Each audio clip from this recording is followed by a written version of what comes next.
असे कुरकुरीत हलके बिना सोडा घातल्याशिवाय व कमी तेल पिणारे मेदूवडे करायचे असेल तर हा व्हिडिओ पूर्ण बघा। आतून जाळी पण छान पडलेली आहे, शिवाय कमी तेलकट झालेले आहेत। त्यासाठी 2 वाटी उडीद डाळ, पाव वाटी तांदूळ, रेशनिंगचे तांदूळ घ्या, म्हणजे जाडा तांदूळ असतो तो, जो बिना पॉलिशचा असतो। 1 चमचा मेथीदाणे, सर्व स्वच्छ धुवून 5-6 तास भिजत ठेवून बारीक वाटले।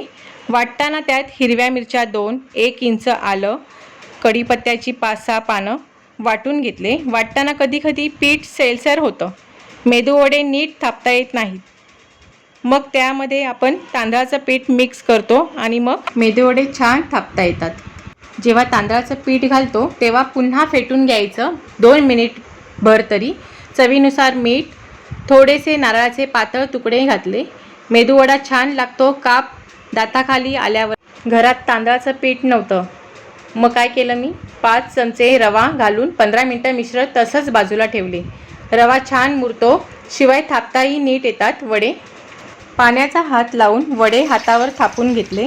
अलगद गरम तेलावरती सोडून आधी मीडियम फ्लेमवर मग फास्ट फ्लेमवर तळून घेतले। दोन्ही बाजूनी सोनेरी रंग येईपर्यंत तळले।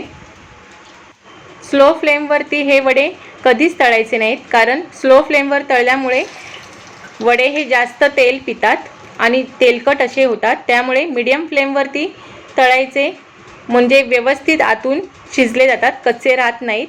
आणि नंतर मग रंग येण्यासाठी फास्ट फ्लेमवरती आपण तळून घ्यायचे ते। डाळ आणि तांदूळ भिजत ठेवताना डाळ आणि तांदूळ वेगवेगळे भिजत ठेवा, म्हणजे वाटले जातात वेगवेगळे। म्हणून आधी तांदूळ वाटून घ्यायचे आणि मग डाळ घालून बारीक वाटून घ्यायचं, गरजेप्रमाणे पाणी घालून। आणि लागल्यास 2-3 चमचे पाण्याचे घालू शकता, जास्त पाण्याचा वापर करायचा नाही। जेवढं जास्त मिश्रण असेल घट्ट, तेवढा सहज वडा थापला जातो हातावरती। पाण्याचा हात लावून वडा थापायचा, म्हणजे डाळ बुळबुळीत असल्यामुळे हाताला चिटकत नाही वडा आणि अलगद सुटला जातो तो तेलामध्ये। प्रत्येक वेळी थापताना, म्हणजे एक बॅच आपण जेव्हा करतो तेव्हा पुन्हा फेटून घ्यायचं 10-1 सेकंद पीठ, म्हणजे छान हवा त्याच्यात उत्पन्न होते मिश्रणात आणि वडा छान हलका होतो। या मेदूवड्यामध्ये मी मुद्दामून मेथीचे दाणे घातलेले आहेत, कारण उडदाची डाळ ही थोडीशी जड असते पचायला आणि त्याच्यामुळे मग थोडंसं वडे खाल्ल्यावरती पोट फुगल्यासारखं वाटतं किंवा कोणाकोणाला पित्ताचा त्रास होतो, तर त्या मेथीच्या दाण्यांमुळे हे वडे पचायला अगदी हलके होतात आणि त्रास अजिबात होत नाही। त्यामुळे ही ट्रेक नक्की करून बघा। आणि मेथी दाण्याचा अजिबात कडवटपणा जाणवत नाही, उलट खमंग सुहासच वड्यांना छान येतो। छान कुरकुरीत सोनेरी रंगाचे असे मेदूवडे तयार झालेले आहेत आणि कमी तेलकट दिसत आहेत, बघू शकता, तेल अजिबात शोषलेलं नाही आहे। आता हे मी सर्व करून दाखवत आहे। मस्त असं शेंग वगैरे भाज्या घालून केलेलं सांबर, त्याच्यासोबत ही नारळाची चटणी केलेली आहे।